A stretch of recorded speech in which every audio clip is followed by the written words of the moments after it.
साहब सतनाम। महानुभावों, भगवान श्री कृष्ण चंद्र जी कहते हैं कि मैं सब भूतों में समभाव से व्यापक हूँ।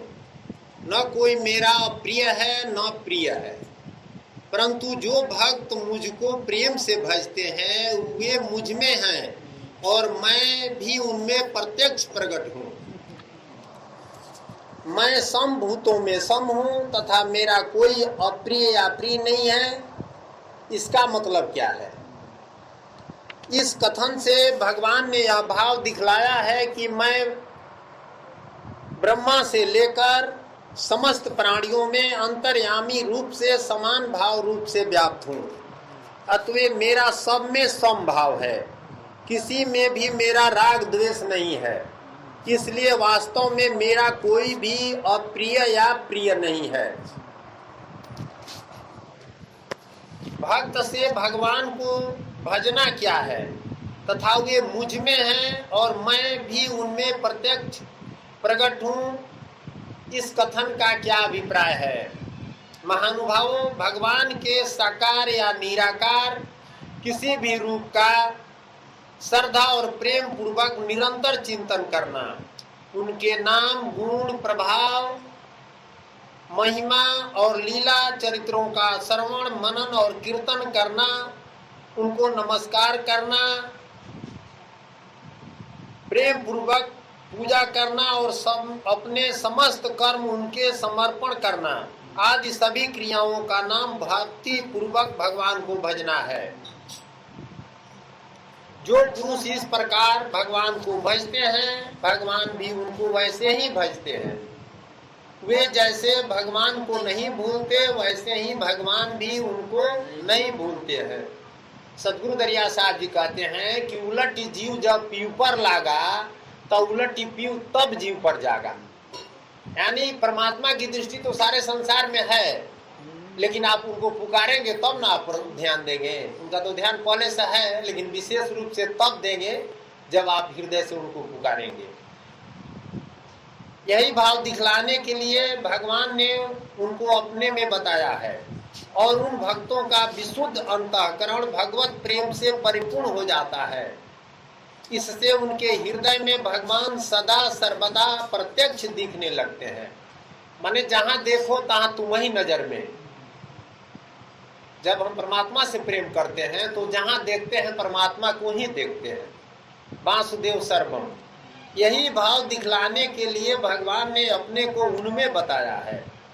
अभिप्राय यह है कि इसी अध्याय के 4 और 5वें श्लोकों के अनुसार भगवान का निराकार रूप समस्त चराचर प्राणियों में व्याप्त और समस्त चराचर प्राणी उनमें सदा स्थित होने पर भी भगवान का अपने भक्तों को अपने हृदय में विशेष रूप से धारण करना और उनके हृदय में स्वयं प्रत्यक्ष रूप से निवास करना भक्तों की भक्ति के कारण ही होता है।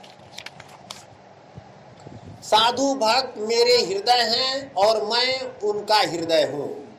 वे मेरे सिवा और किसी को नहीं जानते तथा मैं उनको छोड़कर और किसी को किंचित भी नहीं जानता। यानी सदगुरु कहते हैं कि दूसरा दूसरा नहीं हम जानिया, एक सतपुरुष है इश्क मेरा। बंदगी बंदगी दिल बीच कीजिए, दर्श हर घड़ी है नाम तेरा। जैसे समभाव से सब जगह प्रकाश देने वाला सूर्य दर्पण आदि स्वच्छ पदार्थों में प्रतिबिंबित होता है। जैसे सूर्य का प्रकाश सब जगह है ना, लेकिन इसका बिंब नहीं बनेगा। अभी एक शीशा हम लेकर यहाँ दिखाएं तो उसका बिंब बन जाएगा, तथापि उसमें विषमता नहीं है। वैसे भी भगवान भी भक्तों को मिलते हैं। उसी तरह से जिसका हृदय साफ है उसके हृदय में भगवान दर्शन देते हैं। सदगुरु कहते हैं कि दर्शन करना चाहिए तो दर्पण को माजित रहिए, हृदय रूपी दर्पण को। और दर्पण में लागे काई तो दर्शन कहाँ से पाई? हम लोग के हृदय रूपी दर्पण में काई लग गया है। सदगुरु कहते हैं कि दिल आईना हो साफ तुम्हारा, और दिन दिन अधिक ज्योति उजियारा। माने दिल जो है आईना की तरह जब साफ होगा तो उसमें परमात्मा का प्रतिबिंब दिखाई देगा। भगवान भजन करने वालों में अपना समभाव प्रदर्शित करते हुए अब अगले 2 श्लोकों में दुराचारी को भी शाश्वत शांति प्राप्त होने की घोषणा करके अपनी भक्ति की विशेष महिमा दिखलाते हैं। ये भगवान कहते हैं कि यदि कोई अतिशय दुराचारी भी हो, अन्य भाव से मेरा भक्त होकर मुझको भजता है, तो वह साधु ही मानने योग्य है, क्योंकि वह यथार्थ निश्चय वाला है, अर्थात उसने भली भांति निश्चय कर लिया है कि परमेश्वर के भजन के समान अन्य कुछ भी नहीं है। माने दुराचारी है लेकिन बात समझ गया और उलट गया।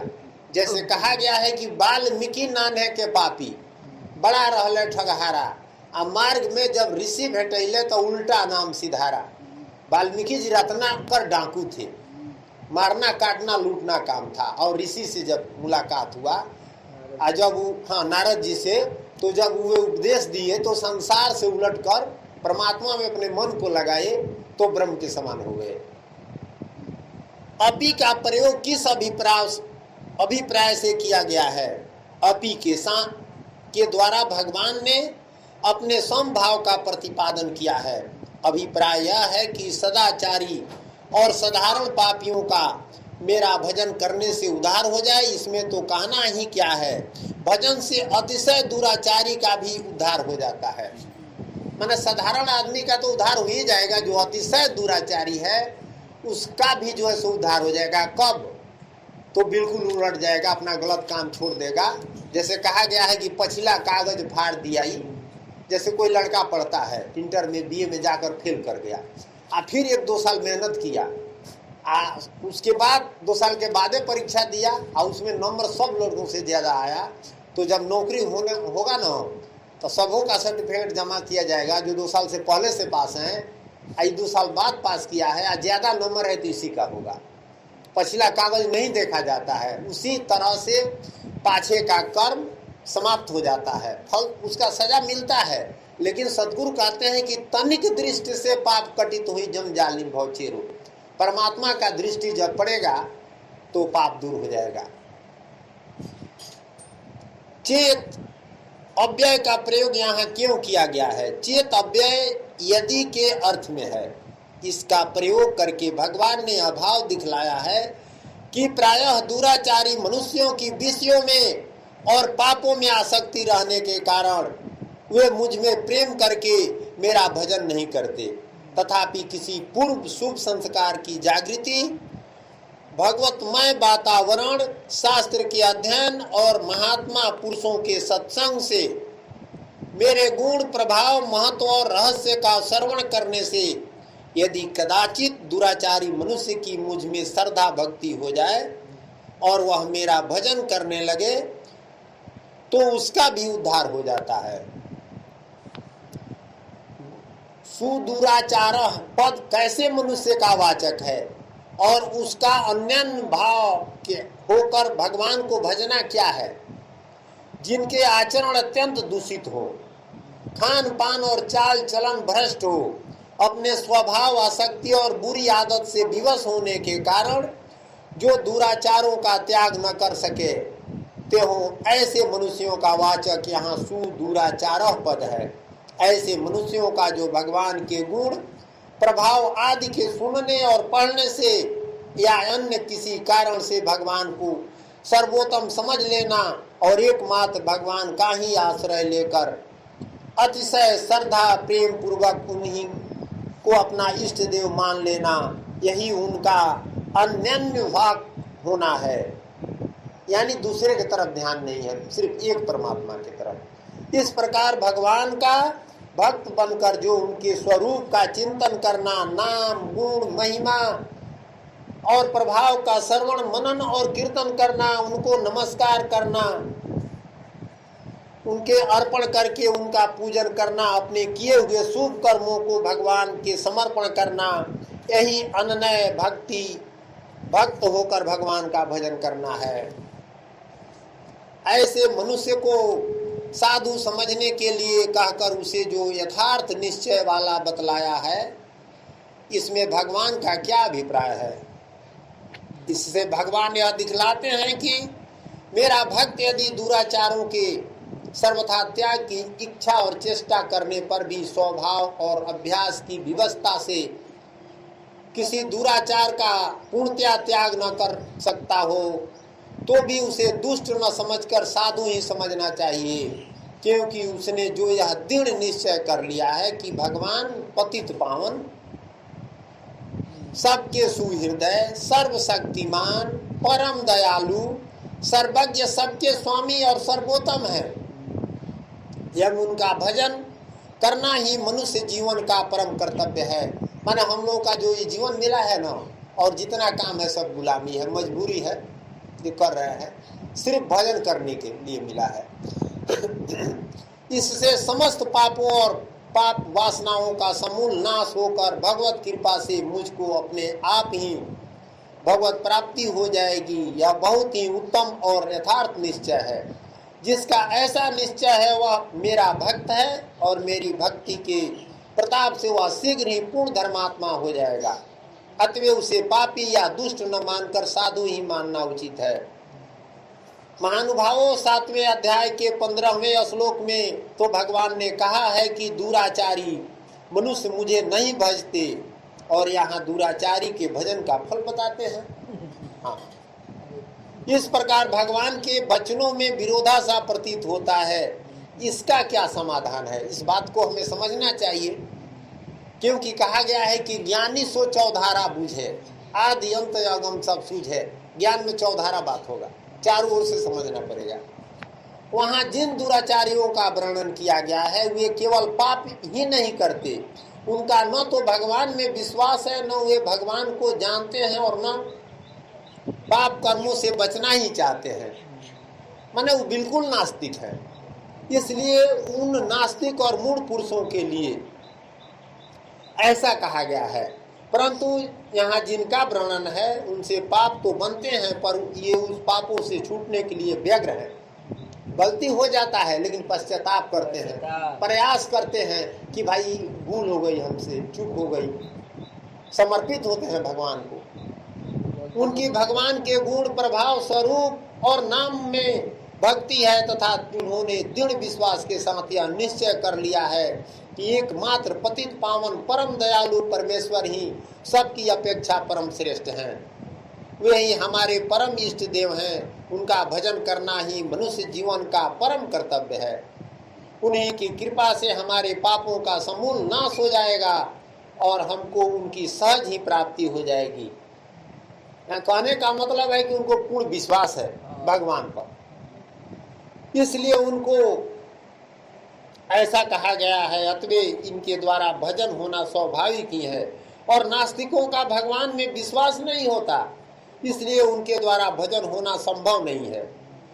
अतएव भगवान के दोनों वचनों में कोई विरोध नहीं है, प्रसंग भेद से दोनों ही कथन ठीक है। महानुभावों, भगवान कहते हैं वह शीघ्र ही धर्मात्मा हो जाता है और सदा रहने वाली परम शांति को प्राप्त होता है। हे अर्जुन, तू निश्चय पूर्वक सत्य जान कि मेरा भक्त नष्ट नहीं होता। अब देखिए, जो परमात्मा के भक्त हैं वो नष्ट नहीं होते हैं, उनकी दुर्गति नहीं होती है। उपयुक्त प्रकार से भगवान का भजन करने वाला भक्त का शीघ्र ही धर्मात्मा बन जाना क्या है, तथा शाश्वत शांति को प्राप्त होना क्या है। इसी जन्म में बहुत ही शीघ्र सब प्रकार के दुर्गुणों और दुराचारों से रहित होकर 16वें अध्याय के पहले, दूसरे और तीसरे श्लोक में वर्णित दैवी संपदा से युक्त हो जाना, अर्थात भगवान की प्राप्ति का पात्र बन जाना ही शीघ्र धर्मात्मा बन जाना है। जैसे हम लोग के अंदर आसुरी और दैवी दो शक्ति है, तो आसुरी शक्ति जब दब जाती है, दैवी शक्ति जब जागृत होती है, तब हम धर्मात्मा बनते हैं। और जो सदा रहने वाली शांति है, जिसकी एक बार प्राप्ति हो जाने पर फिर कभी अभाव नहीं होता, जिसे नैष्ठिक की शांति, निर्माण परमा शांति और परमा शांति कहते हैं। परमेश्वर की प्राप्ति रूप शांति को प्राप्त हो जाना ही शाश्वत शांति को प्राप्त होना है। संसार का सारा चीज मिल जाएगा, धन संपत्ति, राज काज बल, लेकिन हमें हमेशा शांति नहीं रहेगी।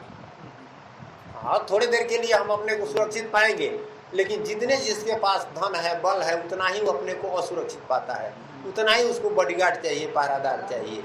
लेकिन जिसको परमात्मा मिल गए, परमात्मा की बात समझ लिया, वो एकदम निर्भय हो जाएगा। दरिया साहब कहते हैं कि निर्भय होए रहो नर लोई, है जगाती दुर्ग है सोई। वो समझ जाएगा कि यह संसार जड़ से बना हुआ है, हम चैतन्य है, आत्मा, हम आत्मा है, हमारा विनाश नहीं हो सकता है। कोई दुनिया में अस्त्र शस्त्र नहीं बना है जो आत्मा का विनाश कर दे। आग तो जलाएगी नहीं, पानी डुबोएगी नहीं, हथियार से काटा नहीं जाएगा। तो इसलिए वह जो है सो आत्मिक बन जाएगा। अभी हम लोग क्यों डरते हैं कि सब बार बार गीता पढ़ते हैं, सुनते हैं, फिर डरते हैं दुनिया से? इसलिए कि आत्मिक नहीं बने हैं। हम कहते सुनते हैं, लेकिन अभी दृढ़ता नहीं है। जब दृढ़ हो जाएगा ना, तो चाहे जान रहे चाहे जाए, निश्चय नहीं घबराई, एकदम निश्चित हो जाएगा मन में, तो निर्भीक हो जाएगा भक्त प्रहलाद की तरह। प्रति जान ही पद का क्या अर्थ है और इसके प्रयोग का यहाँ क्या अभिप्राय है? प्रति उपसर्ग के सहित क्या धातु से बना हुआ प्रति जान ही पद है। इसका अर्थ प्रतिज्ञा करो या दृढ़ निश्चय करो होता है। माने कहा गया है कि जो ठान लेंगे तो काम हो जाएगा, मानने से नहीं होता है। बहुत लोग मान लिए हैं किसी बात के लिए, तो मानने से नहीं होगा, ठान लीजिए कि हम करेंगे तो वो हो जाएगा। यहाँ इसके प्रयोग से भगवान ने अभाव दिखलाया है कि अर्जुन, मैंने जो तुम्हें अपनी भक्ति का और भक्त का यह महत्व बताया है, उसमें तुम्हें किंचित मात्र भी संशय न रहकर उसे सर्वथा सत्य समझना और दृढ़ता पूर्वक धारण कर लेना चाहिए। सतगुरु दरिया साहब जी कहते हैं कि संशय काल कठिन है भाई, आज संशय कर कर गए नसाई, होगा कि नहीं होगा, क्या होगा, यही ना हम लोग सोचते हैं। जैसे आज पानी नहीं हो रहा है, पानी हुआ नहीं हो रहा, सोचते होगा कि नहीं होगा, हम लोग का बस का है, होगा सो होगा, लेकिन मन नहीं मानता है। हर आदमी का इसी पर चर्चा है। तो वही कह रहे हैं कि संशय दूर कीजिए। अब बड़े बड़े लोगों का संशय दूर नहीं होता है, संत और भक्त का दूर हो जाएगा जब वह परमात्मा पर समर्पित हो जाएगा।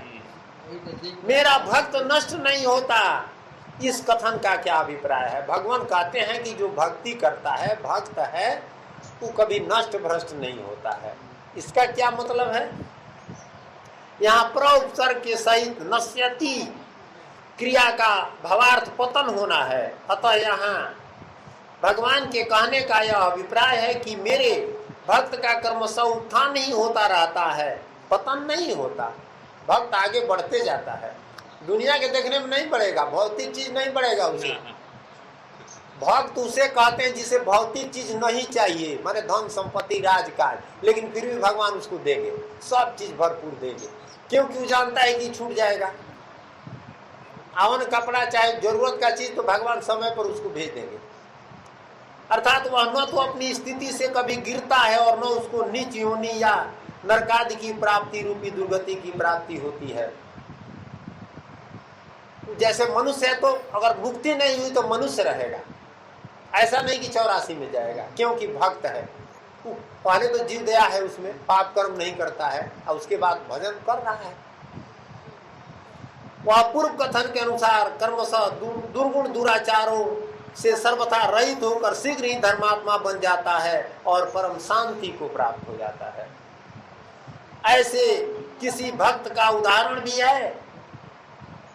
मैंने कहा है कि ऐसे किसी भक्त का उदाहरण है? जैसे प्रश्न आया है, बिल्व मंगल एक उदाहरण है।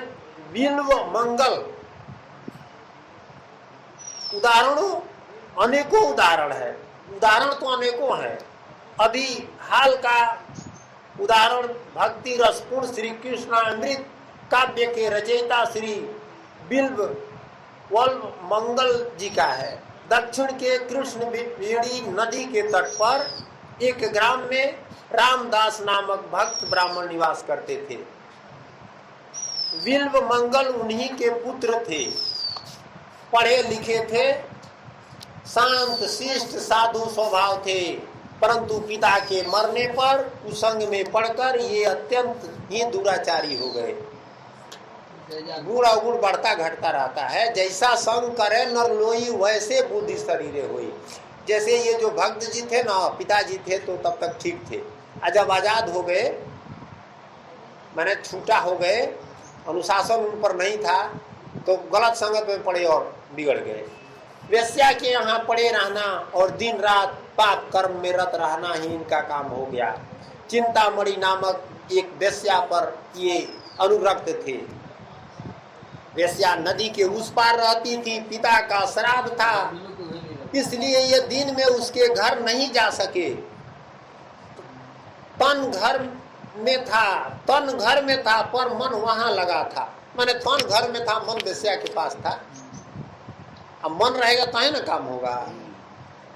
श्राद्ध का काम समाप्त होते होते शाम को हो गई, ये जाने को तैयार हो गए। लोगों ने कहा आज पिता का श्राद्ध है, मत जाओ। कहे अरे आज तो गलत काम करने मत जाओ, आज पिता का श्राद्ध किए हो। परंतु उनकी कौन सुनता, दौड़े नदी तट पर पहुंचे।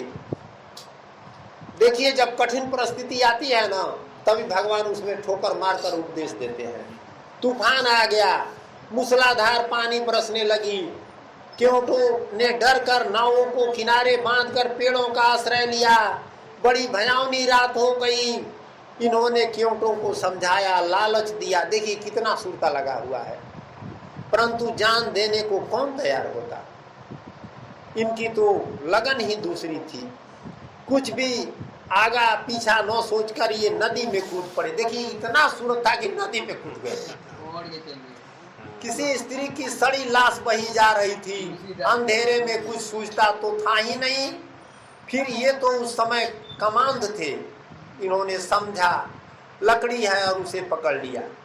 न मुर्दे का ख्याल न दुर्गंध का, दैव युग से पार पहुंच गए और दौड़कर चिंतामणि के घर पहुंचे। चिंतामणि वेश्या थी, उसके घर पहुंचे। घर का दरवाजा बंद था, पर इनकी छटपटाहट तो अजीब थी। इन्होंने दीवार फांद कर अंदर जाना चाहा। हाथ बढ़ाया, एक रेशम का सा कोमल रस्सा हाथ लग गया। वह था काला नाग सर्प। फन दीवार पर था, नीचे की ओर लटक रहा था। ये उसकी पूंछ पकड़कर ऊपर चढ़ गए। भगवान की लीला थी, सांप ने इन्हें काटा नहीं। माने बिना प्रभु के आदेश का कुछ होता नहीं है। सांप तो काटने वाला है, लेकिन उनका आदेश नहीं होगा तो नहीं काट सकता है। इन्होंने जाकर चिंतामणि को जगाया। उसके घर में गया तो सो गई थी, उसको जगाया। वह इन्हें देखते ही सामी सामी रह गई। उसने कहा तुम इस भयावनी रात में नदी पार होकर बंद कमरे में कैसे आए? तू सोच रही जी इस समय आप कैसे आ गए? बिल्व मंगल ने काठ पर चढ़कर नदी पार होने और रस्सी की सहायता से दीवार पर चढ़ने की कथा सुनाई। वृष्टि थम चुकी थी, मैंने वर्षा समाप्त हो चुका था। चिंतामणि दीपक हाथ में लेकर बाहर आई। दीपक लेकर आकर देखती है तो दीवार पर भयानक काला नाग लटक रहा है और नदी के तीर पर सड़ा मुर्दा पड़ा है। बिल्व मंगल ने भी देखा और देखते हुए कांप उठे। चिंतामणि ने भर्त्सना करके कहा कि तू ब्राह्मण है? अरे आज तेरे पिता का श्राद्ध था, परंतु एक हाड़ मांस की पुतली पर तू इतना आसक्त हो गया कि अपने सारे धर्म कर्म को तिलांजलि देकर इस डरावनी रात में मुर्दे और सांप की सहायता से यहाँ दौड़ा आया। तू आज जिसे परम सुंदर समझकर इस तरह पागल हो रहा है, उसकी भी एक दिन वही दशा होने वाली है। इस शरीर का यही दशा होने वाला है जिस पर तू दीवाना है, जो तेरे आंखों के सामने इस सड़े मुर्दे की है। धिक्कार है तेरी इस नीच वृत्ति को। अरे यदि तू इसी प्रकार उस मनमोहन श्याम सुंदर पर आसक्त होता, यदि उससे मिलने के लिए यो छटपटा कर दौड़ता तो सतनाम, अब तक उसको पाकर अवश्य कृतार्थ हो चुका होता। देखिए जब तक आप सीमा नहीं न तोड़ेंगे, भले गलत काम किया लेकिन गलते पर माने सही भी कीजिए, और गलत भी सीमा तोड़ देंगे ना, आप थोड़ा आपके अंदर संस्कार है तो परमात्मा वहां उपदेश दे देंगे। वेश्या के उपदेश ने जादू का काम किया। अब जो बात कही आत्मा से कही, वेश्या जो थी ना तो उसका आत्मा जगा उस समय, वो संत की तरह बात करने लगी। वही तो फंसा कर रखी थी, पहले तो कभी उपदेश नहीं देती थी, लेकिन इस समय उसका आत्मा जग गया, मन वहां शांत हो गया और वहां सतगुरु का काम की कह रही की है कि मैंने जगाई उसको। तो वेश्या के उपदेश ने जादू का काम किया। अब देखिए, शरीर गुरु नहीं होता है, आत्मा होता है, शब्द होता है। और जब आत्मा जग जाएगा तब तो सत्य बात ही कहेगा। कहा गया है कि शब्द ज्ञान गुरु ज्ञान पहचानो और गुरु सब झूठे जानो, धुन का नाम शब्द है भाई, द्वार दशम से जो मिटाई। जब तक सूरत ना पकड़े मन को मार न सकता कोई मन को, अब बिन मन मारे कभी न तरना, जन्म जन्म भवसागर परना। यानी आत्मा जब जग जाएगा ना तो स्वयं गुरु बन जाएगा। आप ये गुरु, आप है चेला। लेकिन जब तक आत्मा सोया है तब तक 50 गुरु हम करें, बढ़िया से बढ़िया गुरु के पास जाएं और वो कहे इधर से सुने इधर निकाल दे, सुनने वाला नहीं है। तो वही वेश्या के उपदेश ने जादू का काम किया। बिन मंगल की हृदय तंत्री नवीन सुरंगों से बज उठी। अब उसकी आत्मा जब जगा तो इसका भी आत्मा जग गया। तो उसी को गुरु वैसा चाहिए जिसकी आत्मा जगा हो, तब वो चेला को जगाएगा, नहीं तो कितना हो बढ़िया बात कहेगा, नहीं जगेगा। विवेक की आग धधकने लगी, उसने उसके कलमस को जला दिया। देखिए किस सुर में आया था, और जब आत्मा का सुर आ गया दोनों के अंदर तो सारा दुर्गुण समाप्त हो गया। अंतःकरण की शुद्धि होते ही भगवान प्रेम का समुद्र उमड़ा और उनकी आंखों से आंसुओं की जलधारा बहने लगी। अब प्रेम के आंसू उसके आंख से गिरने लगे। बिल्वमंगल ने चिंतामणि के चरण पकड़ लिए और कहा कि माता, अब देखिए अब माता कह रहा है, तूने आज मुझको विवेक दृष्टि देकर कृतार्थ कर दिया। मन ही मन चिंतामणि को गुरु मानकर प्रणाम किया। अब वही गुरु बन गए। तो गुरु व्यक्ति थोड़े होते हैं, लोग कहते हैं आपका गुरु कैसा। अरे सब प्राणी तो एक ही है, जिसका आत्मा जग गया वही गुरु है, वही सत्य है और वही सत्य शब्द को कहेगा, वही सुकृत है। सुकृत साहब कहे कि सुकृत अंश सकल संसारा, हम है सुकृत मम जीव है, सब जीव के साथ हम ही न है। इसके बाद रात भर चिंतामणि उनको भगवान श्री कृष्ण की लीला गा गा कर सुनाती रही। अब उसका भी आत्मा पवित्र हो गया था। अब देखिए गलत काम के लिए गए थे, अब रात भर भगवान कृष्ण की लीला सुनाई, आई बैठ कर भक्त बनकर सुन रहे हैं। देखिए जगह बदल गया, हर चीज बदल गया। बिल्वमंगल पर उसका बड़ा ही प्रभाव पड़ा। वे प्रातः काल होते ही जग चिंतामणि श्री कृष्ण के पवित्र चिंतन में निमग्न होकर उन्मत्त की भांति चिंतामणि के घर से निकल पड़े। अब देखिए जब तक हम सीमा नहीं तोड़ेंगे किसी काम के लिए तब तक सफलता नहीं मिलेगी। जैसे लाखों लड़के पढ़ते हैं, कोई ऊंचा पद पर नहीं जाता, नौकरी नहीं मिलता है। जब सीमा तोड़ देगा रात दिन तब जाकर ऊंचा पद पर जाएगा। तो उसी तरह जो भी बढ़िया काम है उसको सीमा तोड़ कर कीजिए, नियम नहीं, प्रेम में नियम नहीं होता है। बिल्वमंगल के जीवन नाटक का पर्दा बदल गया। बिल्वमंगल कृष्ण वेणी नदी के तट पर रहने वाले महात्मा सोमगिरी के पास गए और उनसे गोपाल मंत्र राज की दीक्षा पाकर भजन में लग गए। वे भगवान का नाम कीर्तन करते हुए विचरण करने लगे। मन में भगवान के दर्शन की लालसा जाग उठी, परंतु अभी दुराचारी स्वभाव का सर्वथा नाश नहीं हुआ था। संस्कार तो रहता है ना, धीरे धीरे छोड़ता है। बुरे अभ्यास से विवश होकर उनका मन फिर एक ज्योति की ओर लगा। बिल्वमंगल उसके घर के दरवाजे पर जा बैठे। घर के मालिक ने बाहर आकर देखा कि एक मलिन मुख ब्राह्मण बाहर बैठा है। उसके कारण पूछा। बिल्वमंगल ने कपट छोड़कर सारी घटना सुना दी, साँच साँच बता दिए कि भाई ऐसी बात है, इसी के लिए हम आए। भगवान का कुछ ज्ञान हो जाएगा ना तो झूठ नहीं बोलेगा, साफ साफ कह देगा जब चोरी करने के आए हैं कि दुराचारी करने के लिए आए हैं। आज जो धूर्त है ना दूसरा करने को आएगा और दूसरा करेगा। तो इसलिए कहा गया है कि साँच जब आप बोलिएगा ना तो कुछ भी साँच बोलिएगा, गलत करने गए हैं तो वहाँ गलत होगा नहीं। क्योंकि कबीर साहब कहे कि साँच बरोबर तप नहीं कि झूठ बराबर पाप, आज जाके हृदय साँच है ता हृदय गुरुआ। आप कहीं जाइए जो बात है कह दीजिए, छल कपट हटाइए ना। भगवान आपको वो उसी पर लाइन दे देंगे। और कहा कि मैं एक बार उस ज्योति को प्राण भर कर देख लेना चाहता हूँ। कहा कि एक लड़की को देखा, उस पर मन चला गया है, उसको देख लेना चाहता हूँ, तुम उसे यहाँ बुलवा दो। ज्योति उसी सेठ की धर्म पत्नी थी। सेठ ने सोचा कि इसमें हानि ही क्या है, सेठ भी संस्कारी था। कहा कि अरे भाई बेचारा देख लेगा, उसके बाद चला जाएगा तो हानि क्या है। उसका भी दिल पवित्र था। अगर छल कपट वाला रहता तो कहता कि अरे तो दुष्ट है। हाँ, कहा कि ठीक है, यदि उसके देखने से ही इसकी तृप्ति होती है तो अच्छी बात है। साधु स्वभाव से सेठ अपनी पत्नी को बुलाने के लिए अंदर गया बुलाने के लिए। ठीक है, बुला लाते हैं, तुम देख लो। इधर बिल्व मंगल के मन समुद्र में तरह तरह की तरंगों का तूफान उठने लगा। सांच तो बोला है, इधर मन तरंग अब सत्य उठ रहा है। बिल्व मंगल भगवान के भक्त बन चुके थे, उनका पतन कैसे होता, अब दोबारा कैसे पतन होगा। कहा गया है कि साधु सतगुरु गुरु हितकारी, धर के बाँ छोड़े ना कमाई भाव से निकारी। एक बार बाँ तो धरा दीजिए, एक बार उनके शरण में चले जाइए, कभी आपको गलत रास्ता पर जाने ही नहीं देंगे। गलत पर जाना चाहिएगा तो हटा देंगे वहां से ठोकर मार करके। हाँ, एकदम उनका उठत बैठत मैंने हमेशा उनका ध्यान है। कह रहे हैं कि जो जन करिए मम विश्वासा, उठत बैठत सोवत जागत सदा रहो ते पासा, क्षण क्षण पल पल पालत रहियो, गहे शब्द ततुसारा। दिन वत्सल भगवान ने अज्ञानांध बिल्व मंगल को विवेक चक्षु प्रदान किए। उधर बुलाने अंदर गए हैं, आप पल भर में तो भगवान सर्वत्र उनकी शक्ति रहे, तो हृदय में उनका वास है। उसका ऐसा विचार बदल दिए, उनको अपनी अवस्था का यथार्थ भान हो गया।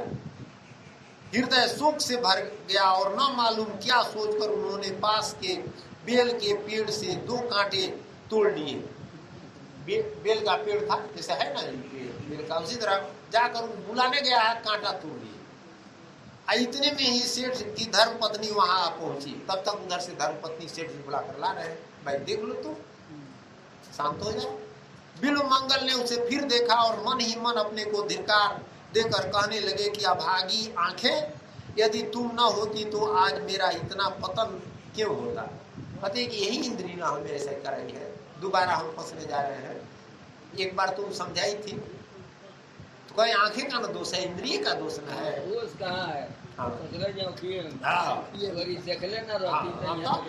इतना कहकर बिल्व मंगल ने चाहे और उनकी कमजोरी हो या और कुछ, उस समय उन चंचल नेत्रों को दंड देना ही उचित समझा और तत्काल उन दोनों कांटों को दोनों आंखों में भोंक लिया, एक के बाद मार दिए।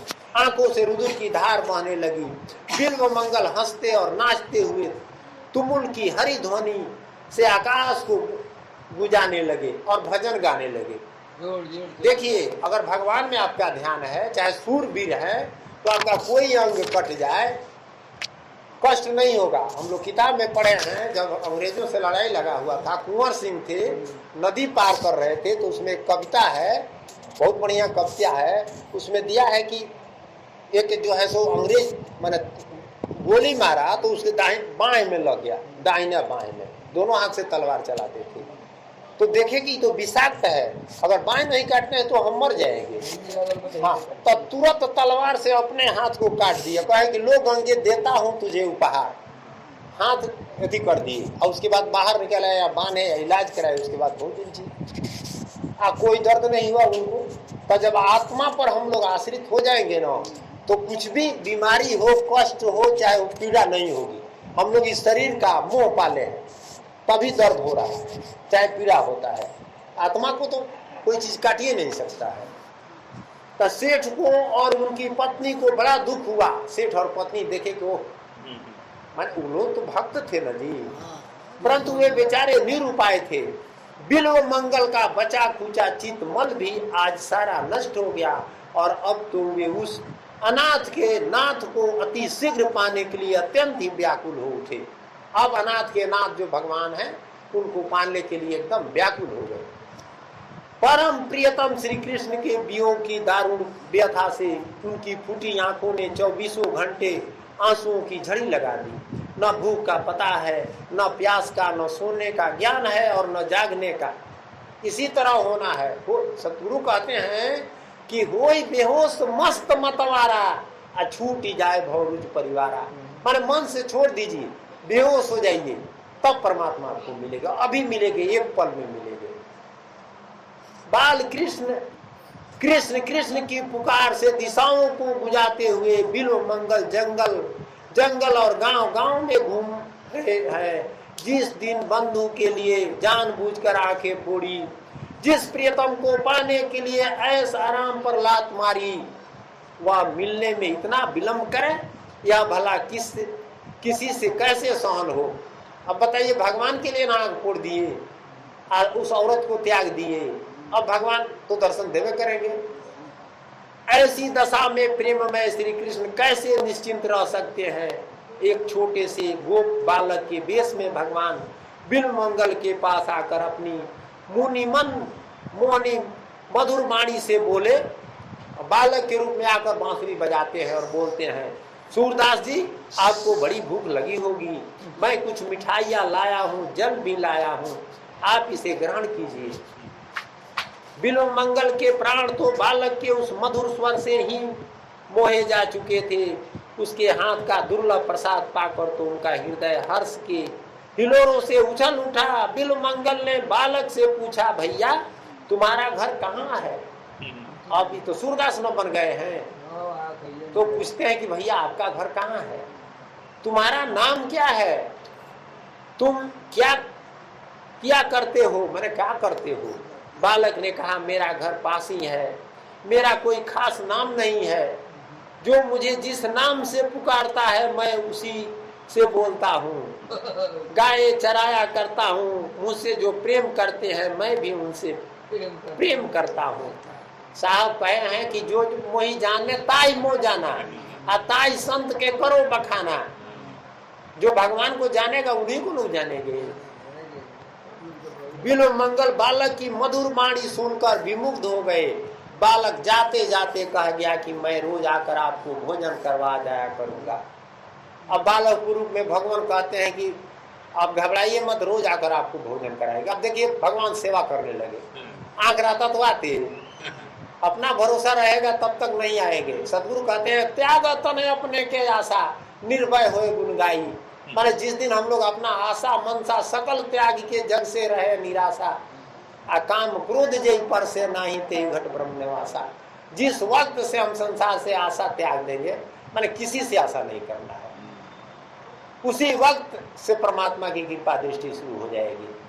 गरिया साहब कहते हैं कि आशा एक नाम के धरहु, तय मैं दो विदा सब परिहरू। मैंने आप और हम लोग नहीं कहते हैं कि इतना इसको किए ही नहीं किया। अरे भाई भगवान सबके देखने वाले हैं, करने वाले हैं, इसलिए किसी पर जो है सो आसक्त नहीं होना है। सिर्फ भगवान से प्रेम करना है, उनसे भी कुछ मांगना नहीं है। ऐसा नहीं कि भगवान, देखिए सूरदास जी कुछ मांग रहे हैं, भगवान तो अपने से आकर सब दे रहे हैं। गरिया साहब कहते हैं कि ना मांगो ना जाचो जाई, जो भेजो सो तुम भी बढ़ाई। तो बिल्व मंगल ने कहा, बड़ी अच्छी बात है, तुम रोज आया करो। बालक चला गया और बिल्व मंगल का मन भी साथ लेता गया।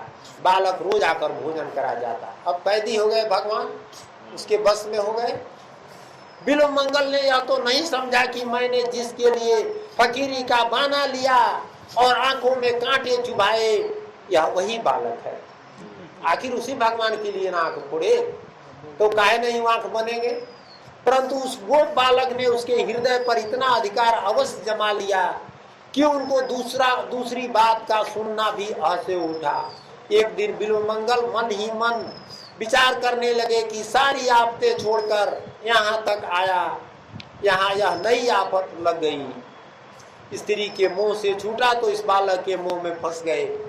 अब इनको ज्ञान हो गया, अब सोचते हैं कि कुछ है तो बालके न है, अभी उतना तो नहीं है कि भगवान है। स्त्री का मुंह छूटा तो बालक का फंस गया। अब इतना भगवान प्रेम बना दिए कि अब उसी में आसक्त हो गए। देखिए आसक्ति कहीं बंधन कारण होता है। हाँ, कहीं आसक्त नहीं होना है, मुक्ति भी नहीं मांगना है, भगवान से भी आसक्त नहीं होना है, वो तो सब जगह है। निरालेप माया नहीं हेता, मैंने निरालेप रहना है। यो सोच ही रहे थे कि वह रसिक बालक उनके पास आ बैठा और अपनी दीवाना बना देने वाली वाणी से बोला, बाबा जी चुपचाप क्या सोचते हो, वृंदावन बन चलोगे। भगवान बालक रूप में कहते हैं कि क्या सोच रहे हैं, चलिएगा वृंदावन। वृंदावन का नाम सुनते ही बिलो मंगल का हृदय हरा हो गया, परंतु अपनी असमर्थता प्रकट करते हुए बोले कि भैया मैं अंधा, वृंदावन कैसे जाऊं। बालक ने कहा यह लो मेरी लाठी, मैं इसे पकड़े पकड़े तुम्हारे साथ चलता हूँ। बालक लाठी धराया, कहा कि पकड़ लीजिए और मैं चल रहा हूँ आपके साथ। बिलो मंगल का चेहरा खिल उठा, लाठी पकड़कर भगवान भक्त के आगे आगे चलने लगे। संत बसी ताघर बिका, भगवान कहते हैं कि मैं भक्त के यहाँ बिक जाता, उसका गुलाम बन जाता, वही बन गए हैं। धन्य दयालुता भक्त की लाठी पकड़कर मार्ग दिखाते हैं। थोड़ी सी देर में बालक ने कहा लो वृंदावन आ गया। अब भगवान बालक रूप में कहते हैं कि आ गए हम लोग वृंदावन। फिर माया थी तो पल भर में पहुंचा देते। अब मैं जाता हूँ। बिल मंगल ने बालक का हाथ पकड़ लिया। हाथ का स्पर्श होते ही सारे संसार में बिजली सी दौड़ गई। सात्विक प्रकाश से सारे द्वार प्रकाशित हो उठे। बिल मंगल ने दिव्य दृष्टि पाई और उन्होंने देखा कि बालक के रूप में साक्षात मेरे श्याम सुंदर ही है। वहां भगवान दिव्य दृष्टि दे दिए और तब सूरदास जी देख रहे हैं कि तो भगवान है। उनका दिव्य दृष्टि खुल गया। अंदर का, ऊपर का बंद नहीं होगा तब तक भीतर का नहीं खुलेगा। हम लोग का जानते हैं क्या है, सदगुरु कहते हैं कि बाहर के फूटी भीतर के फूटी, चारों फूट बिलानी, मतलब दो बाहर का आंख है दो भीतर का है, हम लोग का सब फूट गया है। और श्रवण की तेरी संधि मुदानी, कान का छेद बंद है। इतना बढ़िया बढ़िया कहानी हम लोग सुनते हैं गीता पुराण रामायण महाभारत में, जगते हैं। तो वही कह रहे हैं कि बाहर के फूटी भीतर के फूटी, चारों फूट बिलानी, आ श्रवण की तेरी सनदी मुदानी, रसना झूठ बखानी। इतना जानने के बाद भी आप लोग झूठ साथ में रहते हैं। सतगुरु कहते हैं कि हमारा शहर मुए ना कोई, जहां से सब आई हम आई। हम सभी अमर शहर से आए, अमर लोग के वासी है, वहां चलो। कबीर साहब एक भजन में कहे हैं कि जहां से अइला हंसा, अमर बाबू हो देसावा, अमर बाबू हो देसावा। सत नाम भजी के चले के वही देसावा। ब्राह्मण नाही विष्णु नाही, ना बड़े महेशावा। अष्टगनी निरंजन नाही, गौरी ना गणेशावा। साहब कबीर लेके आईनी सान देसावा, अमर बाबू हो देसावा। यानी सदगुरु बार बार समझा रहे हैं, लेकिन फिर भी हम लोग नहीं जगते हैं। इसलिए जितना जल्दी हो हम लोग जगे, नहीं तो ये कथा कहानी हो रहेगा नहीं। बिल मंगल का शरीर पुलकित हो गया, आंखों से प्रेम के आंसुओं की धारा बहने लगी। भगवान का हाथ उन्होंने और भी जोर से पकड़ लिया और कहा कि अब पहचान लिया है, बहुत दिनों के बाद पकड़ सका हूँ प्रभु, अब नहीं छोड़ने का। भगवान ने कहा छोड़ते हो कि नहीं? बिल मंगल ने कहा नहीं, कभी नहीं, त्रिकाल में भी नहीं। भगवान ने जोर से झटका देकर हाथ छुड़ा लिया। भला जिसके बल से बलवंता होकर माया सारे जगत को पद दलित कर रखा है, उसके बल के सामने बेचारे अंधे बिल मंगल क्या कर सकते थे। पर उन्होंने एक ऐसी डोरी से उनको बांध लिया था कि जिससे छूट कर जाना उनके लिए बड़ी टेढ़ी खीर थी, मैंने टेढ़ी बात थी। हाथ छुड़ाते ही बिल मंगल ने कहा जाते हो पर स्मरण रखना, मैंने याद रखना, हे कृष्ण तुम बलपूर्वक मुझसे हाथ छुड़ा कर जाते हो, इसमें क्या आश्चर्य है। मैं तुम्हारी वीरता तो तब समझूंगा जब तुम मेरे हृदय से निकल जाओगे। बाँह छुड़ाए के जात हो दुर्बल जान के मोह, हृदय से जब चले जाओ तो मर्द बखान होते हो। तो मैंने कहते हैं कि आप मर्द हैं तो हृदय से चले जाइए, हृदय में तो बैठा लिया है, यहाँ से तो नहीं जाने दे सकता। बिल्व मंगल अत्यंत दुराचारी थे, भक्त बने और पतन का कारण सामने आने पर भी बच गए तथा अंत में भगवान को प्राप्त करके कृतार्थ हो गए।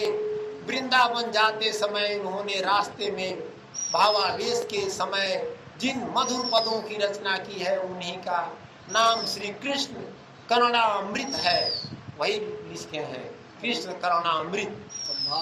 हाँ, उसके पहले ही श्लोक में चिंतामणि को गुरु बताकर उनकी वंदना की है। अब गुरु किसको बता रहे हैं? उस वेश्या को जो चिंतामणि थी। तो ये मत समझिए कोई गलत है। मनुष्य के जो है सो पापी से नहीं डरना है, पाप से डरना है। हाँ, पापी थोड़े है, यहाँ कोई पापी नहीं है। थोड़े देर के लिए मन इधर उधर भटका है तो है, नहीं तो आत्मा तो उसके अंदर वही है जो आपके अंदर है। और सतगुरु कहते हैं कि ब्रह्म साप जैसे ध्रुव तारा, सत्य में काई लागे नहीं पापा, सत्य नाम ताको प्रतापा। मैंने आत्मा में पाप और काई नहीं लगता है, ये तो मन का विकार न है, तो ये तो साफ हो जाएगा। जैसे मान लीजिए कोई हीरा है चाहे सोना है, कीमती है, और उसके गंदा के नाला में गिर गया तो थोड़े देर के लिए घृणित होगा, उसमें से निकाल कर और उसको धो करके फिर सोनार के लेके जाएंगे तो उतना ही दाम लगेगा। उसी तरह से यह आत्मा 84 में आकर घृणित हो जाए, लेकिन निकलेगा तो एकदम विमल निकलेगा। मेरे मोह को दूर करने वाली चिंतामणि वेश्या और दीक्षा गुरु सोमगिरी की जय हो तथा सिर पर मयूर पिछ धारण करने वाले मेरे शिक्षा गुरु भगवान श्री कृष्ण की जय हो, जिनके चरण रूपी कल्प वृक्ष के पत्तों के शिखरों में विजय लक्ष्मी लीला से स्वयंवर सुख का लाभ करती है, अर्थात भक्तों की इच्छा को पूर्ण करने वाले जिनके चरणों में विजया लक्ष्मी सदा अपनी इच्छा से निवास करती है। श्री सुखदेव जी की भांति श्री बिल्व मंगल जी ने भी भगवान श्री कृष्ण की मधुमयी लीला का आस्वादन किया था, इसी से इनका नाम लीला सुख भी है। साहब सतनाम।